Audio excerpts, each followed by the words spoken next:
paracha de cette semaine, parachat Shemot. Alors, on commence un nouveau chapitre. Alors, Abraham, Yitzhak, Yaakov, la semaine dernière, Yaakov Avinu a été enterré. Le peuple juif est arrivé en Égypte. Et là, on est dans les 86 ans d'esclavage. Malgré qu'on a reçu 400 ans d'esclavage, on a commencé à compter depuis la naissance de Yitzhak, depuis que Yaakov Avinu est descendu en Égypte, 210 ans. Combien il y a eu véritablement d'esclavage forcé? 86 ans. Valeur numérique, le Shem Elohim. Elohim, nom de Dieu, Elohim, 86, qui est la rigueur pour pouvoir y arriver. Au moment où on arrive à ce moment extraordinaire de la libération du peuple juif de l'esclavage, Akadosh Baruch Hu, il va choisir un homme. Cet homme, il va s'appeler Moshe Rabbeinu. Moshe Rabbeinu va devenir le Mashiach, le libérateur, le sauveteur du peuple juif. Vous savez, on avait déjà fait un cours que Moshe Rabbeinu, il est le premier sauveur et il va être le dernier sauveur. On avait déjà dit que comment c'est qui Mashiach? Le Ora Chaim Akadosh, il dit Mashiach, c'est Moshe Rabbeinu. De la même façon que Moshe Rabbeinu a sauvé le peuple juif la première fois, Moshe Rabbeinu va sauver le peuple juif à la fin des temps. Malgré qu'il s'appelle Shiloh, le Mashiach, on avait déjà vu que la valeur numérique de Shiloh, c'est 345. La même valeur numérique que Moshe aussi, valeur numérique 340. Vous savez, la Torah, elle est tout sauf un livre d'histoire. La Torah, elle vous raconte pas des histoires. Chaque chose dans la Torah, chaque geste que la Torah décrit, c'est pour apprendre une leçon. Non seulement une leçon pour l'époque, mais une leçon pour chaque moment de la vie. Ce qu'on appelle la Torah, elle est nitzrit.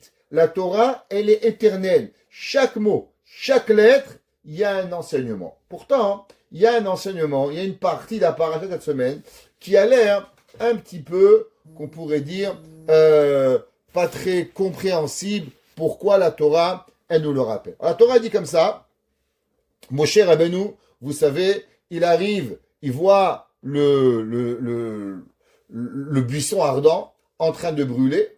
Et là, Kadosh Baruch Hu, il dit à Moshe Rabbeinu, regarde Moshe, tu vas devoir aller libérer le peuple juif. Et Moshe Rabbeinu, il dit à Hachem, Vaya'an Moshe vayomer vehen lo ya'aminuni. Et Moshe Rabbeinu, tu sais, Hachem, le peuple juif, il va pas me croire. C'est une très grande question. Vous savez, dans le peuple juif, il y avait un seul homme qui nous a toujours défendus, toute notre vie. Qu'on a fait du bien, du moins bien, des catastrophes. Il y avait une personne qui nous a toujours défendus. Comment il s'appelle? Moshe Rabbeinu.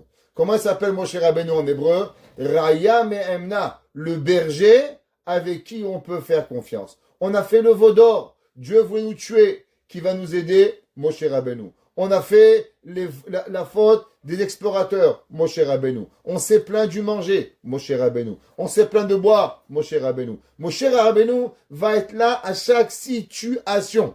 Pourquoi? Parce que Moshe Rabbeinu nous faisait confiance. Moshe Rabbeinu, il fait confiance à son peuple. Ouais, pour pouvoir parler, pour être un bon avocat, il faut avoir confiance à son client. Alors Moshe Rabbeinu, il a une totale confiance entre le peuple juif. Si c'est comme ça, comment ça se fait que Moshe Rabbeinu, quand Dieu il lui dit, va dire au peuple juif que je vais les libérer, qu'est-ce qu'il dit Moshe Rabbeinu? Non, Dieu, ils vont pas te croire, ils vont pas me croire. Pourquoi ils vont pas me croire? Et d'où tu sais, Moshe Rabbeinu, Bene Avraham, Yitzhak, Yaakov, Am Israël, comment c'est possible que Moshe Rabbeinu, il a osé dire une phrase pareille, Ve'em lo ya'aminuni, Ve'lo yishmu bekoli, ils vont pas écouter ma voix. Qu'est-ce qu'ils vont dire?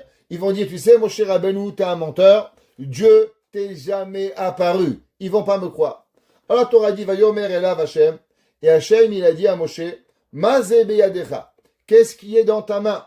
Vayomer mate, il dit, j'ai un bâton dans ma main. Vayomer ashlichu arza, il lui a dit, jette le bâton par terre. Vaishlechu arza, il a jeté le bâton. Vaïl nachash, et le bâton va se transformer en serpent. Vayanos Moshe mipanav. Moshe, il va avoir peur, il va se sauver tellement il a eu peur de ce serpent. Vayomer Hashem et Moshe. Dieu il va dire à Moshe, Shalach yadecha ve'achaz biznavo. Attrape le serpent par la queue. Pourquoi la queue? Pourquoi pas la tête? C'est quoi la raison?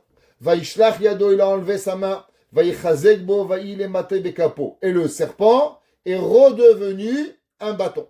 Les ma'an ya'aminu. Et il dit, afin qu'ils vont te croire, Kinira elecha Hashem Eloke avotam, Eloke Avraham, Eloke Yitzchak, Eloke Yaakov. Dieu y regarde. Tu vois, ce que je viens de faire, tu vas le refaire au peuple juif et ils vont te croire.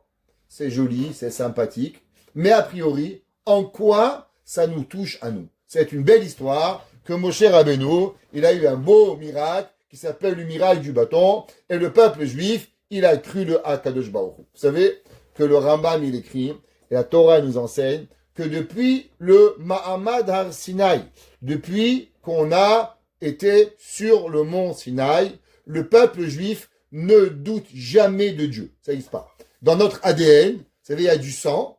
Ouais, il n'y a pas de l'eau. Si je vous coupe votre main, il y a du sang. Prenez tous les humains de la terre, je vous garantis, si je prends dans le bras de tous les humains, il y a du sang. Tous les 8 milliards d'êtres humains, ils respirent. Ça n'existe pas un être humain qui respire pas. Tu respires pas, t'es mort, mon frère. Il n'y a pas de possibilité. Pareil, l'ADN du peuple juif, après Matan Torah, après le don de la Torah sur le mont Sinaï, nous avons la Emouna en Akadosh Baruch Hu. Le Rambam, il écrit et il dit, tout juif qui doute de Dieu, c'est pas un juif. Je suis désolé de vous le dire. Le Rambam, il dit, un juif qui a un vrai doute de Emouna, faut se poser des questions. Est-ce qu'il est juif? Sûrement une grand-mère goy, il n'est pas juif. Pourquoi? La Emouna, elle est quelque chose qui a rentré dans le peuple juif. C'est fini.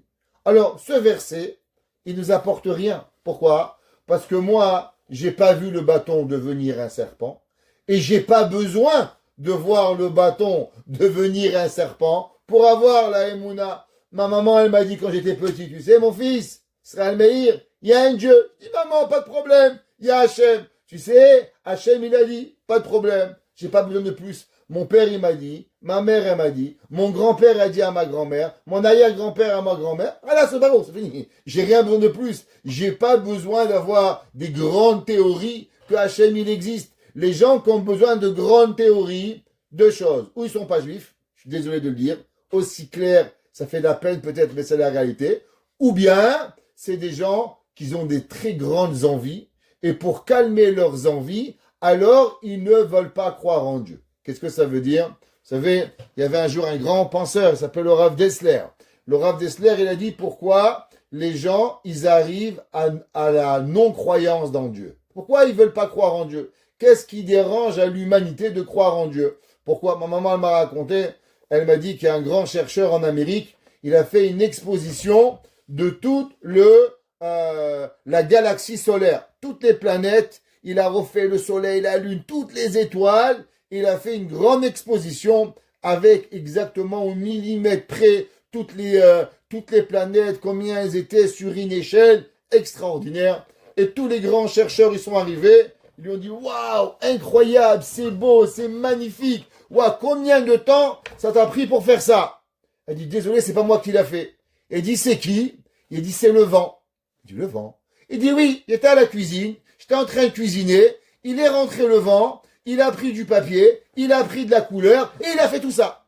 Il dit, mais tu nous prends pour un idiot ou quoi? Il dit, je sais pas, vous faites pareil. Vous voyez toutes les galaxies du ciel, et vous dites qu'ils sont venus par hasard. Alors, si le par hasard, il a pu créer le vrai soleil, pourquoi il pourrait pas créer le par hasard, une petite boule de papier jaune? C'est pareil. Il leur a dit, si vous me croyez que c'est moi qui l'a créé, vous devez croire qu'Akadosh Baruch Hu, il a créé le monde. Il n'y a pas d'autre façon de pouvoir croire. Comme il y avait un jour un grand chercheur en Amérique, il a dit, si vous croyez qu'un ouragan peut rentrer dans un Home Depot et en sortir un Boeing 747, alors vous pouvez croire que le monde, il a existé avec l'évolution. Parce que les probabilités qu'un ouragan rentre dans un Home Depot et fabrique un Boeing 747 sont plus grandes que la probabilité de l'évolution. C'est incroyable et c'est vrai. Mathématiquement parlant, il y a plus de probabilités. Alors, en quoi la Torah ici, elle nous apporte cette histoire du bâton. Avant qu'on avance plus loin, on va étudier un petit peu ce soir une Mishnah dans Pirkei Avot. La Mishnah dans Pirkei Avot, elle est dans Perek He, Mishnah Vav. 5e chapitre, Mishnah 6. La Mishnah là-bas, elle parle des choses que Akadosh Baruch Hu, il a créées. Alors vous savez, il y a eu deux créations, je pourrais dire. Il y a eu la création chaque jour, dimanche, lundi, mardi, mercredi, jeudi, vendredi.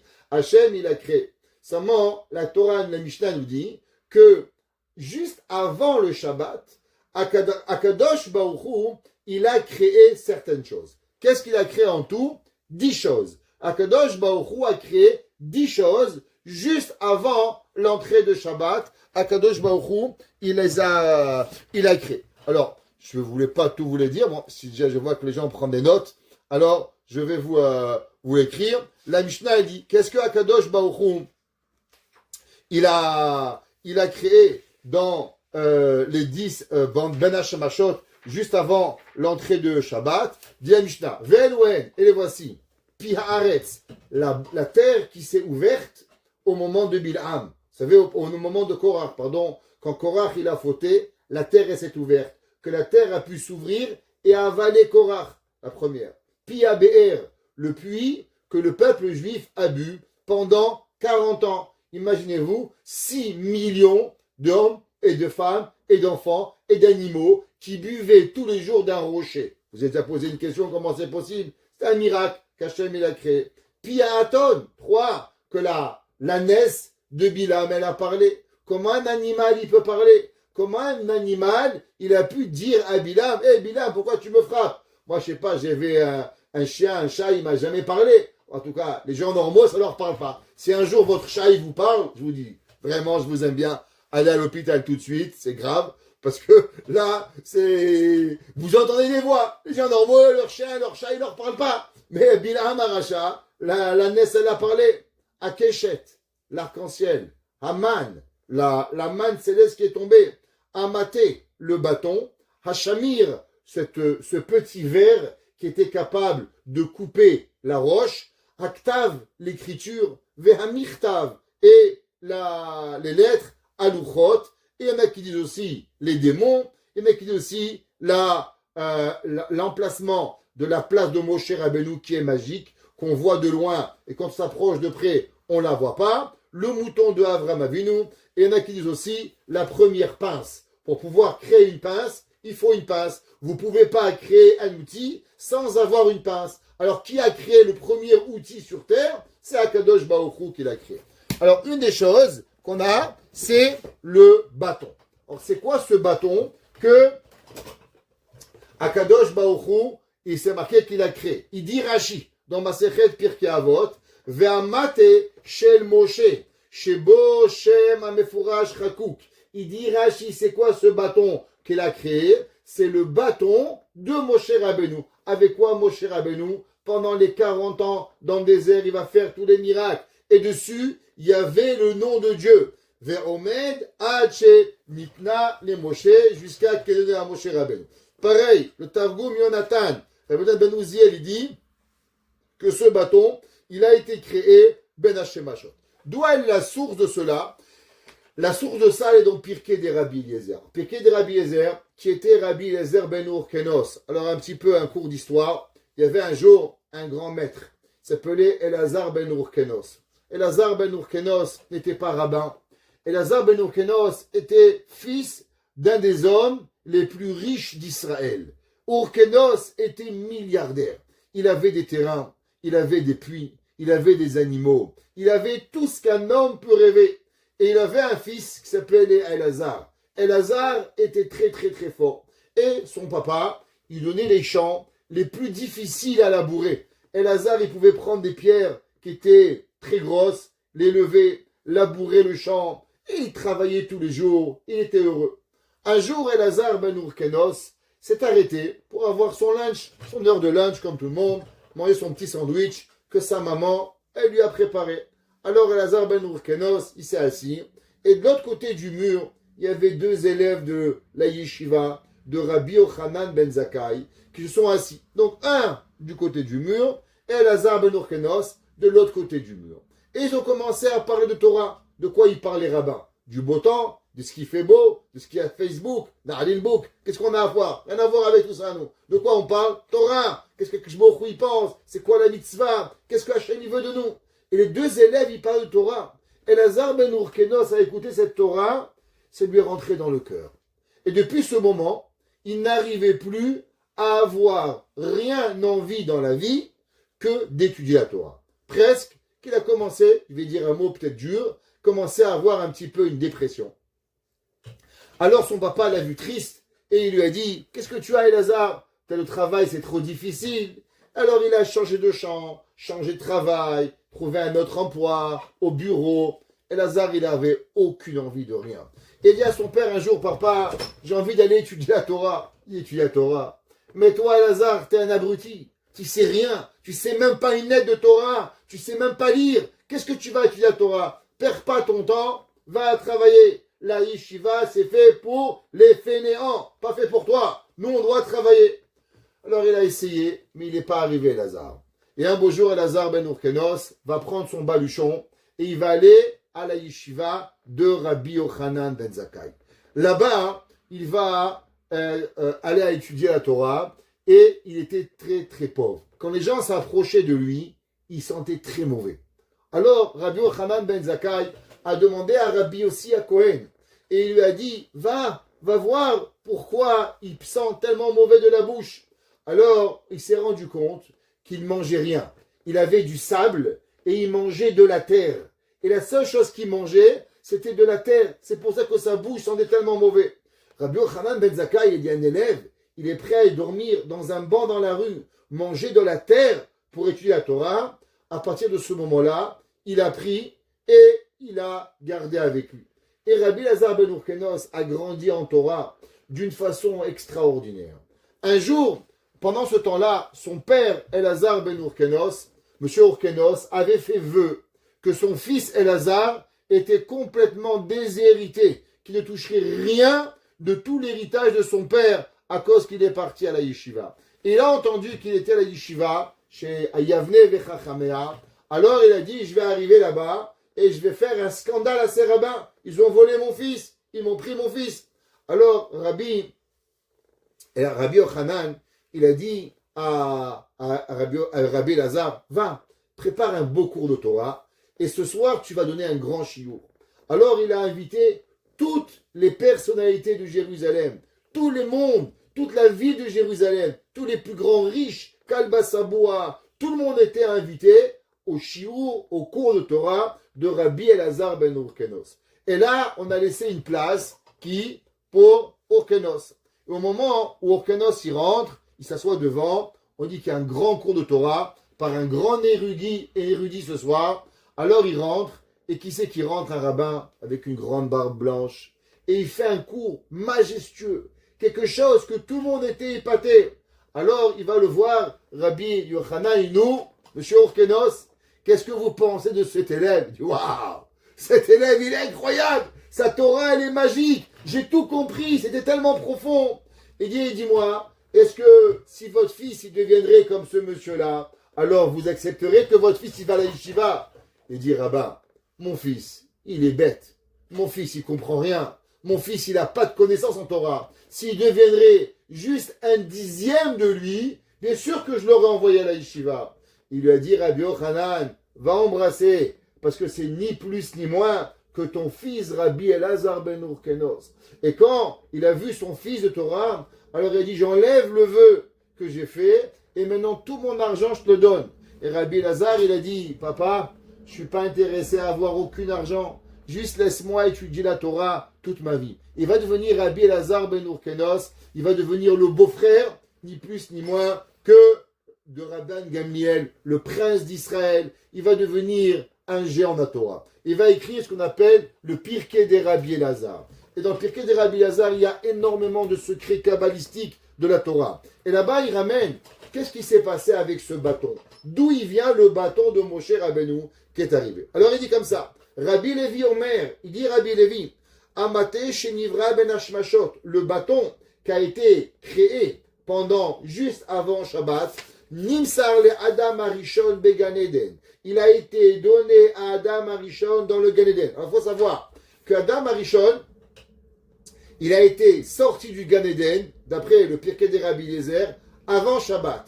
Donc, Akadosh Baruch Hu, il va créer le bâton de Moshe Rabbeinu juste quelques secondes avant que Adam Arishon soit expulsé du Gan Eden. Et il va sortir avec ce bâton. Vers Adam Arishon, qu'est-ce qu'il a fait avec ce bâton? Massar le Chanoch, il va donner à Chanoch. Qui était Chanoch? Chanoch, il faut savoir, c'est le premier humain à devenir ange.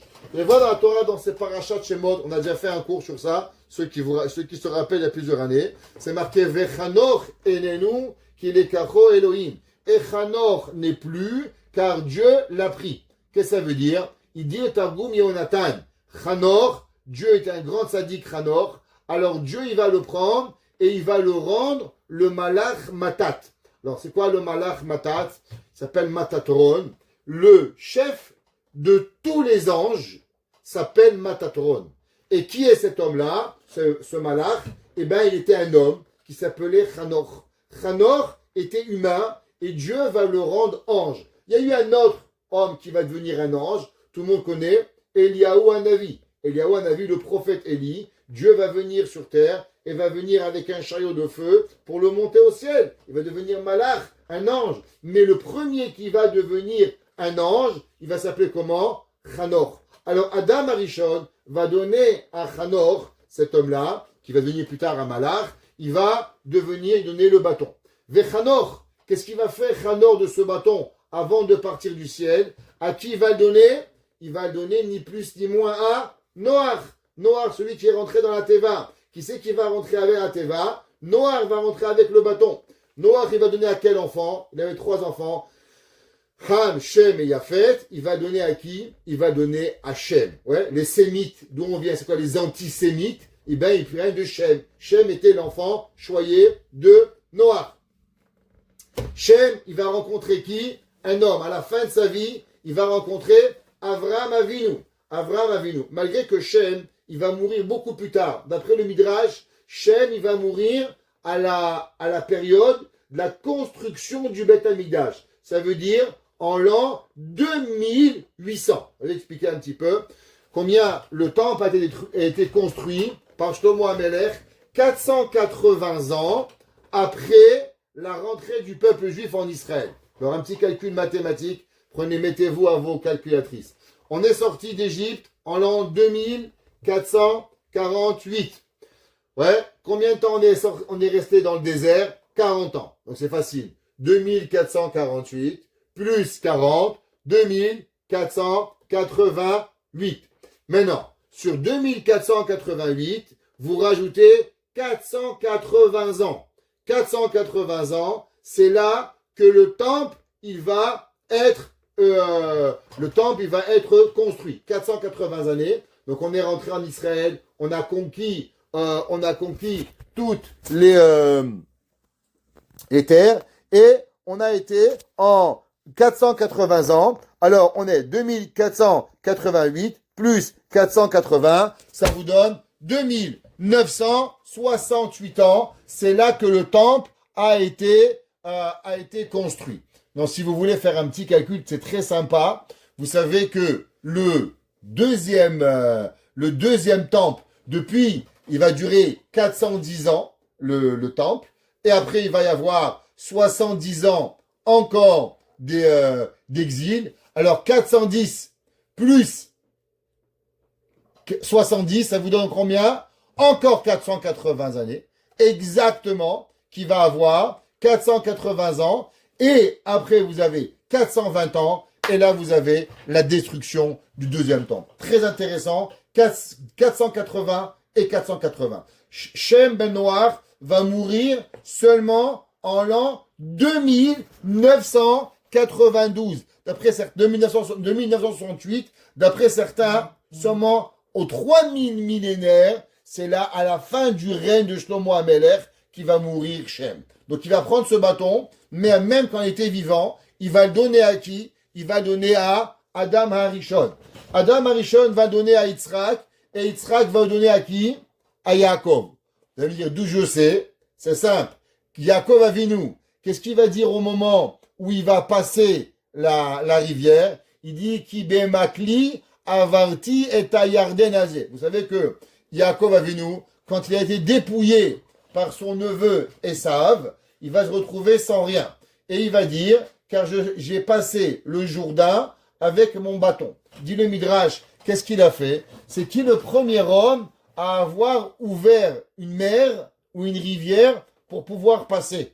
C'est pas le peuple juif à Kriyat Yam-Souf, l'ouverture de la mer Rouge. Qui c'est le premier qui a ouvert un fleuve pour pouvoir passer? Eh ben, c'est Yaakov Avinu. Yaakov, quand il voulait aller à Haran, il voulait aller en Turquie, alors il a passé le Jourdain, il a tapé avec le bâton, le Jourdain s'est ouvert et il est passé. Première fois. Deuxième fois, qui c'est qui a ouvert la mer? Moshe Rabbeinu. Troisième fois, qui c'est qui a ouvert la mer? Yehoshua. Yehoshua, lui aussi, il a ouvert le Jourdain pour pouvoir rentrer en Eretz Israël et aller à la guerre à Jéricho pour pouvoir y arriver. Alors Yaakov, il dit, Ki bemakli avarti et ayarden azé, avec ce bâton. Quel bâton? Le bâton qu'il a reçu de Yitzhak. Yitzhak a reçu de Avraham. Avraham de Shem. Shem de Chanor. Chanor de Adam ha-Rishon. Après, qui c'est qu'il a reçu quand on était en Égypte? Eh ben, ça faisait partie des cadeaux que Yaakov Avinu, il a donné à qui? Il a donné à son fils Yosef. Maintenant, il faut savoir que quand Yosef est décédé, alors le palais de Yosef a été pillé. Alors, je ne sais pas si vous savez un petit peu historiquement qu'est-ce qu'on faisait avec les pharaons. Ceux qui ont un petit peu appris l'archéologie, vous savez que les pharaons, on les prenait et quand on les enterrait, alors on prenait tous leurs trésors et on les enterrait avec eux. C'est pour ça que les pilleurs de pyramides et de sarcophages, pourquoi ils voulaient trouver les cercueils des rois égyptiens? C'est parce que là-bas, il y avait tous leurs trésors. C'était comme ça la coutume. Mais, vous savez que Yosef n'a pas été enterré. Il était enterré où? Dans le Nil. Donc, qu'est-ce qu'on a fait avec tous ces trésors des rois d'Égypte? Alors, ils ont été pillés. Ils ont été amenés chez Paro. Maintenant, quand on est arrivé chez Paro, qu'est-ce qu'on a trouvé là-bas? On a trouvé aussi un bâton que personne ne comprenait. Qui c'est qui était assez intelligent pour comprendre que ce bâton, il était un petit peu spécial? Alors, ni plus ni moins que Yitro. Ouais, pas Yitro de bonheur. Yitro. Yitro qui était conseiller du roi Paro. Alors, il a pris ce bâton et il a vu des inscriptions dessus. Alors, il a pris ce bâton et il est parti avec lui Yitro. Quand Yitro il a pris ce bâton avec lui, il a pris et il a mis dans le parterre. Ouais, il a mis dans le parterre. Maintenant, au moment où il a mis dans le parterre, qu'est-ce qui est arrivé? Le bâton, plus personne pouvait s'en sortir. Ça vous rappelle un petit peu Merlin l'Enchanteur? Ben l'histoire elle vient de là-bas, ok? Et personne, tout le monde essayait de soutirer le bâton. Personne n'arrivait à enlever le bâton. Moshe Rabbeinu, cette semaine, qu'est-ce qu'il va faire? Il va sauver les filles de Yitro. Ouais, les bergers voulaient attaquer les filles de Yitro. Malheureusement, ils voulaient abuser de eux. Moshe Rabbeinu va venir et va les défendre. Et Yitro va inviter Moshe Rabbeinu chez lui. Quand il va arriver chez Yitro, qu'est-ce qu'il va voir? Dans le jardin, il va voir un bâton avec des noms hébraïques dessus. Yudke, Vavke. Il y avait dessus aussi toutes les makot. Datsar, Adash, Be'achab, Dan, Sfardea, Kinim, Arob, Dever. Il y avait Yudke, Vavke et 10 lettres que les 10 lettres représentaient les 10 makot. Moshe Rabbeinu va prendre le bâton et va surélever le bâton et le bâton il va s'enlever. C'est là que Yitro il va dire waouh, celui-là il va sauver le peuple juif et donc il va lui donner sa fille Tzipora en mariage pour pouvoir. Et il va dire le Midrash Ve'amar ze'ati lig'ol et Israël mi Mitzrayim lefichach natan lo et Tzipora lebito. C'est pour ça qu'il va lui donner Yitro va lui donner sa fille en mariage. Donc Merlin l'Enchanteur, ils ont rien inventé, Hollywood, rien inventé, tout dans la Torah pour pouvoir, il n'a pas gravé une épée, il y avait le bâton de Moshe Rabbeinu. Donc maintenant, qu'est-ce que ça veut dire que Dieu il demande à Moshe Rabbeinu, qu'est-ce que tu as dans la main et pourquoi tu as tu as ce bâton, et Moshe Rabbeinu lui répond le bâton, et le bâton va devenir le serpent. Alors, c'est marqué dans le Midrashi. Avant qu'on continue, il y a un Rashi très intéressant. Rashi dit comme ça, que vous savez que Moshe, il y a Adam Arishon, ouais. Adam Arishon était, avant la faute, un homme d'une intelligence extraordinaire. Pourquoi? Parce que il va donner tous les noms à tous les animaux, le nom à tous les animaux de la terre. C'est Hachem qui demande, il a demandé aux anges, les anges vont pas arriver à le faire, et Adam Arishon va arriver. Et il dit Rashi, Ve'af alpi shenitna bodea. Pardon, excusez-moi. Alors, il dit Rashi, qu'est-ce que ça veut dire? Adam Arishon, avant la faute, il avait une grande sagesse. Likrot lo shemot. Lo natan bo yetzer hara ad achlo min ha'etz. Il dit Rashi, Dieu ne lui a pas donné le yetzer hara jusqu'à qu'il a mangé le fruit interdit. Venichnas bo, il est rentré dans lui le yetzer hara pour savoir entre le bien et le mal. Alors, un de nos grands maîtres s'appelle le Nezer HaKodesh. Il dit, qu'est-ce que ça veut dire, ce Rashi, qu'il n'y avait pas de Yetzer Hara jusqu'à que Adam Arishon il a mangé. Alors, vous savez, il y a une grande question. Si Adam Arishon n'avait pas de Yetzer Hara, alors comment c'est possible qu'il a fauté? S'il n'y a pas de Yetzer Hara, on ne peut pas fauter. Donc, si on n'a pas fauté, donc il n'a rien fait. Donc, ça veut dire quelque chose qui tourne pas rond. Alors, est-ce que Adam Arishon avait un Yetzer Hara ou Adam Arishon n'avait pas de Yetzer Hara? Le Nezer HaKodesh, basé sur ce Rashi, il dit qu'en vérité, il y a deux choses. Il y a le Yetzer Hara extérieur et il y a le Yetzer Hara intérieur.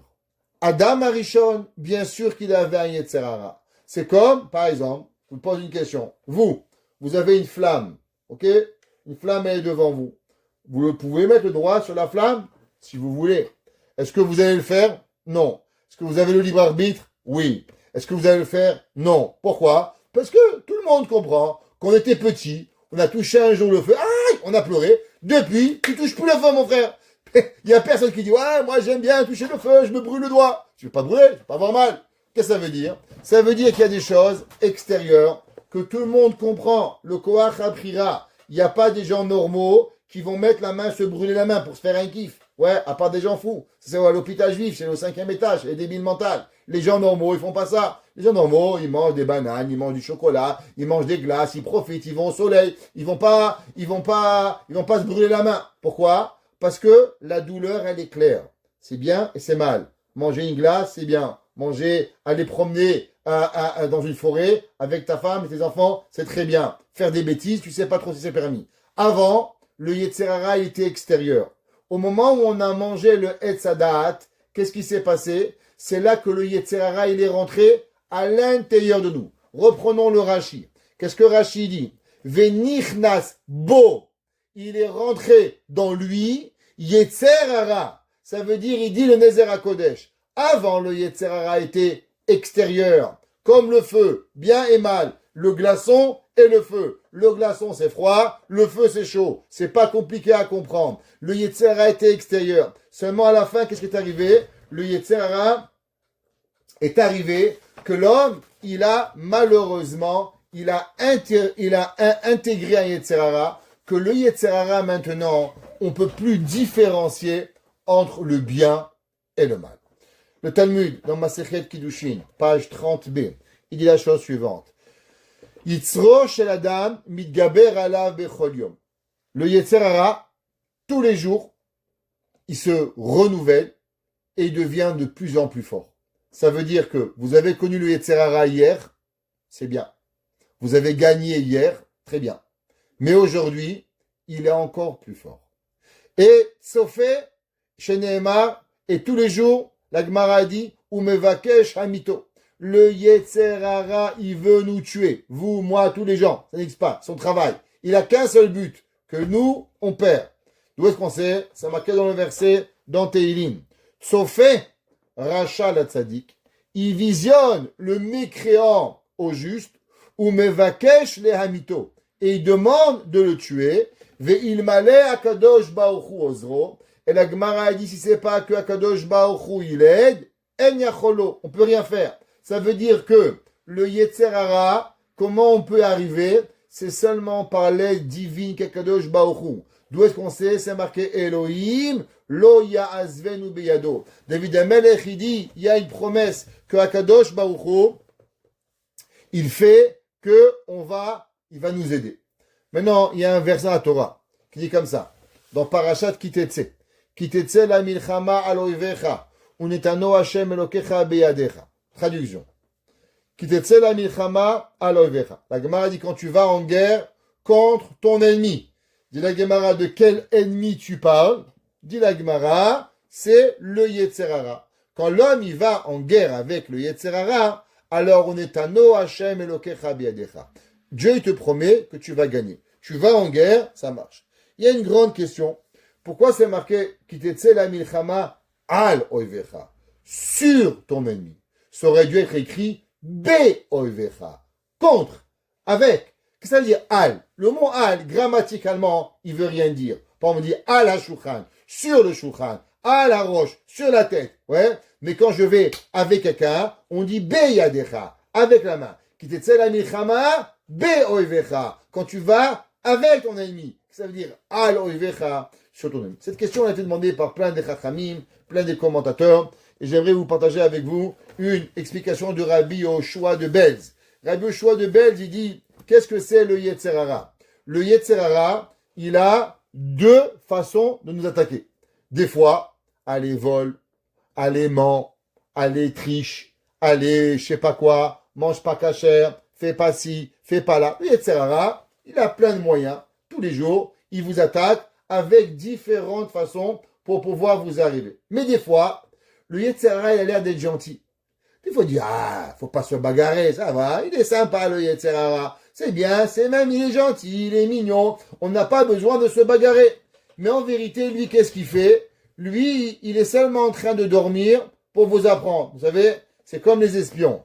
Il y a des espions qui peuvent être des cellules dormantes terroristes dans un pays, 10 ans, 20 ans. Ils mangent, ils boivent, ils dorment, ils travaillent, ils payent des impôts. Ils sont des gens modèles. Et un jour, bam, ils tuent. Ils tuent des gens en barminane. Ouais, qu'est-ce qui arrive? Parce qu'ils sont une cellule dormante. C'est pas parce qu'ils dorment qu'il faut pas savoir qui ils sont. Il dit le Rabbi Yoshua de Belz, il dit pareil, Kitetse la milchama al oivecha. Des fois, le Yetzer Hara, il n'est pas en guerre contre toi. Et tu crois qu'il te fait rien de mal. Il a l'air sympathique.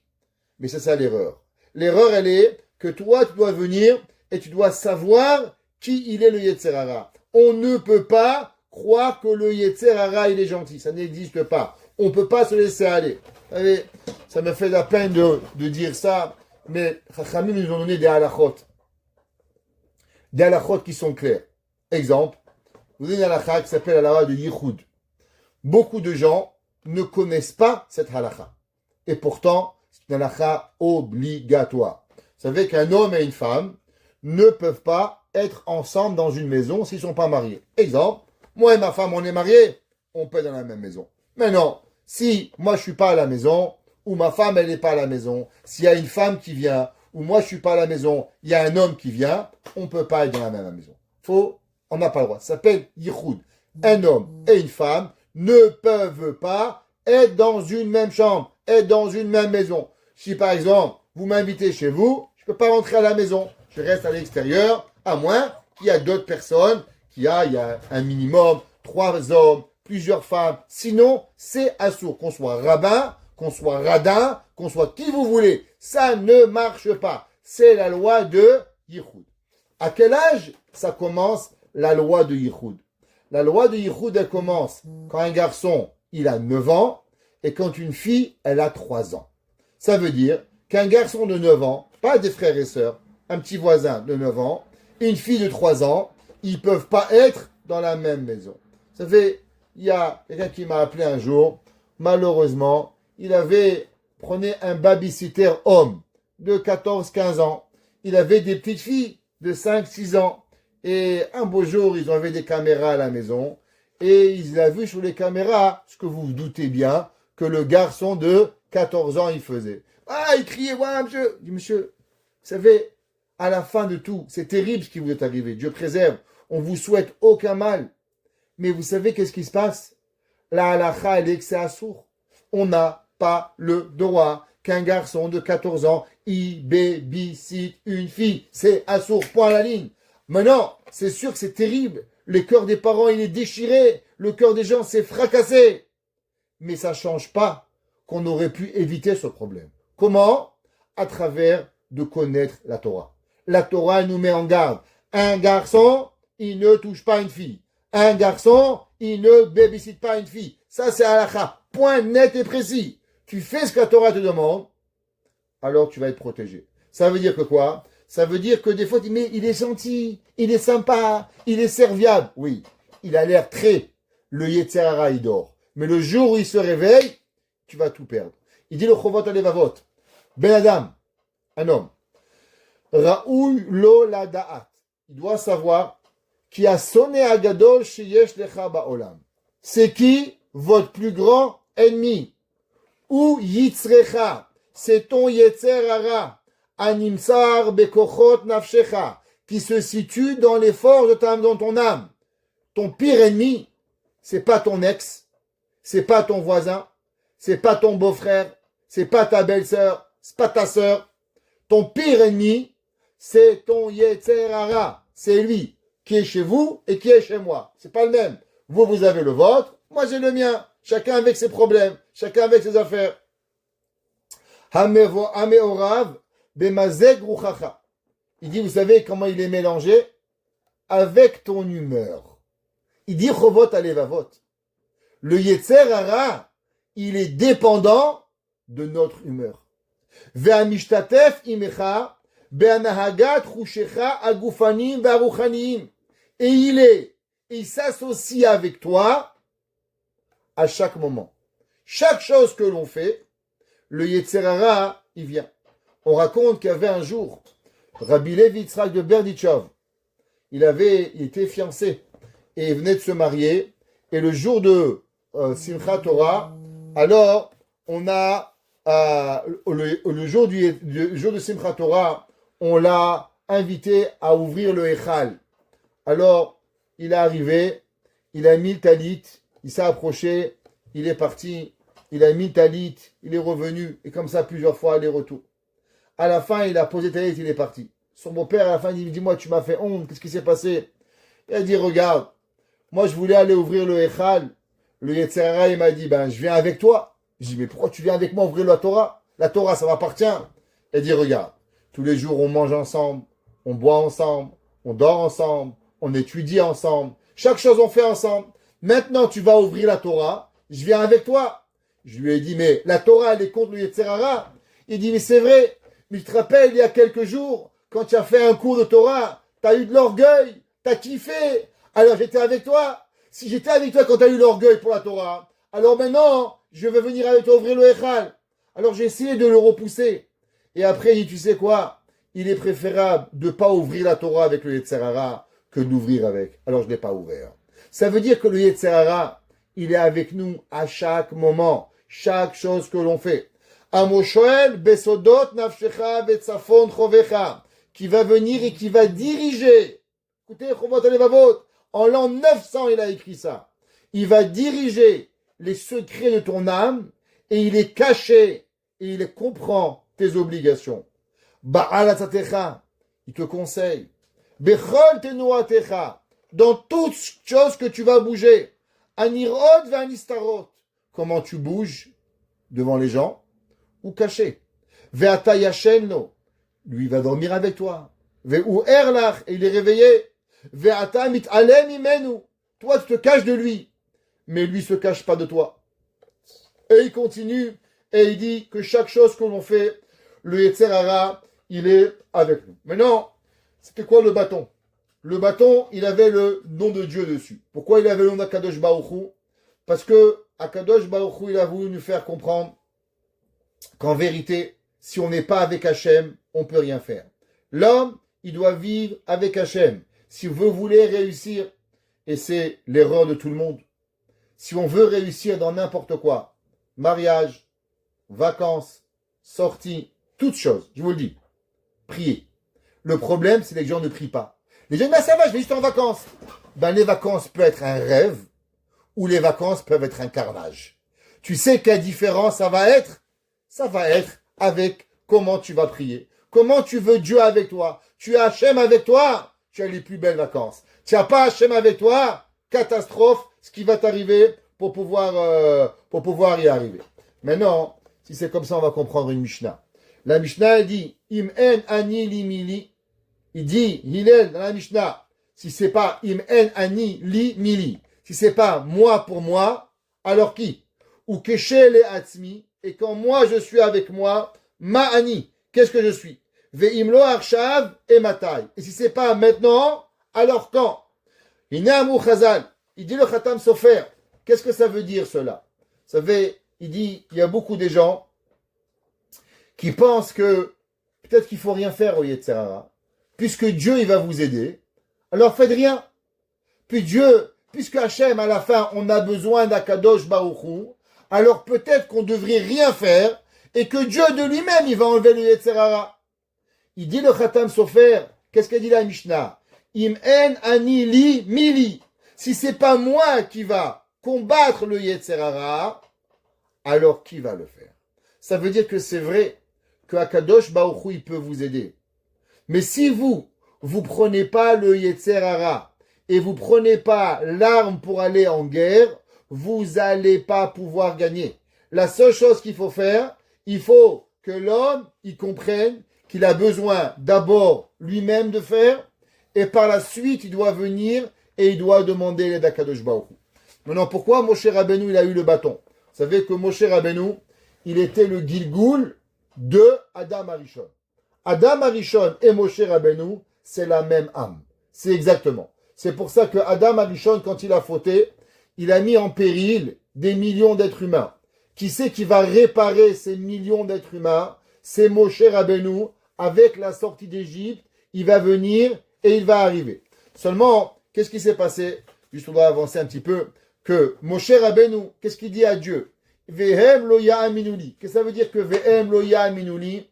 C'est que Moshe Rabbeinu, il dit à Dieu, tu sais Hachem, le peuple juif, il est tellement dans le péché, il a fait tellement de Averot, c'est qu'il peut plus se réveiller, il peut plus rien faire, il est tellement bas qu'il n'a pas de force pour pouvoir y arriver. Qu'est-ce que Dieu il lui dit à Moshe Rabbeinu? Le bâton. C'est quoi le bâton? Le bâton, c'est de faire un effort. Ça veut dire quoi faire un effort? Quand un homme il a un pied cassé, il prend des béquilles. Quand un vieux il est fatigué, il prend un bâton pour avancer. Quand quelqu'un il veut céder, qu'est-ce qu'il fait? Il prend un bâton. Le bâton, ça représente l'effort que l'homme il doit faire. C'est vrai que Akadosh Baruch Hu, il va vouloir vous aider. C'est vrai que Akadosh Baruch Hu, l'homme il a. Quelle est la force du bâton? La force du bâton, elle est que les gens, à travers les siècles, on a toujours essayé d'avancer. Et on avance, et on avance, et on avance pour pouvoir y arriver. Maintenant, vous savez que pourquoi on est arrivé en Égypte? Pourquoi on est arrivé dans l'exil d'Égypte? C'est marqué dans le Harizal. Vous savez comment il s'appelait Paro? Vous avez déjà vu les films de Ramsès et de Moïse, les 10 commandements. C'est quoi le symbole de Pharaon? Le serpent. Pourquoi le serpent? Parce que Paro représente le Nachash. Qui c'est qui a fait tomber Adam Arishon? Qui c'est qui a fait fauter Adam? Le serpent. Qui c'est qui doit de nouveau être plus fort que le serpent? Adam. C'est qui? Moshe, qui est le Gilgoul de Adam. Alors il va revenir en Égypte et il va revenir maintenant pour être plus fort que qui? Que Paro. Il est le serpent. Alors si c'est comme ça, Moshe Rabbeinu il dit, Hachem, le peuple juif il va pas y arriver. Dieu dit, qu'est-ce que tu as dans la main? Il dit un bâton. C'est quoi le bâton? Il dit, jette-le. Le bâton c'est quoi? C'est le serpent. En un mot, si l'homme il se laisse tomber par terre, vous savez qui c'est qui vient vous prendre quand vous êtes par terre? Quand vous êtes par terre, c'est le Yetzer Hara. Le Yetzer Hara, quand vous tombez, alors il vous prend. Le Yetzer Hara, le serpent, il vient, il devient un serpent, il veut vous manger. Alors comment on y arrive? Vous savez, des fois on va attraper le serpent par la tête. Mais quand on prend le serpent par la tête, qu'est-ce qui nous arrive? Eh bien on se fait manger la main. Mais pourquoi? Quand on va de face à face avec le serpent, on n'y arrive pas. Mais souvent, on n'y arrive pas à tout à faire. Alors vous savez qu'est-ce qu'on doit faire? Une petite chose. Dis-moi, rabbin, un Shabbat, j'y arrive pas. C'est quoi? Tu peux allumer des bougies. Commence. Tu peux faire le kidouche. Commence. Tu peux faire des chalotes. Commence. Tu peux pas utiliser le téléphone le vendredi soir. Commence. Qui a dit qu'il faut tout faire? Moshe dit, mais comment on donne la Torah? La Torah c'est énorme, la Torah c'est grand. Des esclaves, ils vont jamais y arriver. Il t'a raison. Ça c'est le serpent. C'est ce qu'il dit le serpent. Le serpent, il a dit à Adam Arishon, faut que tu sois ou Dieu ou rien. Qu'est-ce qu'il a dit le serpent à Adam Arishon? Il a dit, regarde Adam Arishon, mange le fruit et tu deviendras un Dieu. Qu'est-ce que ça veut dire? Il dit, tu sais Adam, rester un humain, c'est pas intéressant. Qu'est-ce que tu dois devenir? Dieu. En un mot. Ou tu es au summum, ou ça vaut pas la peine de faire rien du tout. Ça, c'est ce que le serpent, il veut. Moshe Rabbeinu, il a dit, Hachem, le peuple juif, il peut pas, Loya Aminouli, ils vont pas arriver. Hachem, tu as raison. Si tu penses tout faire, tu feras rien.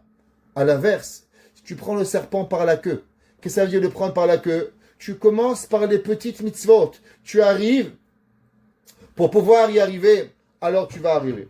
Et on terminera avec une chose. Qu'est-ce que ça veut dire la sagesse?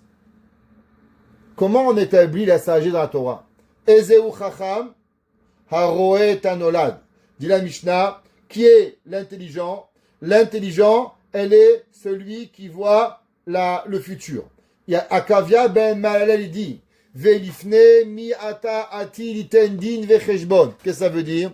Ça veut dire que l'homme, il y a deux façons de voir. Il y a le plaisir maintenant, et il y a les conséquences aux actions. Quelle différence entre un homme intelligent et un homme bête? Un homme bête, maintenant, il est diabétique, il mange du sucre.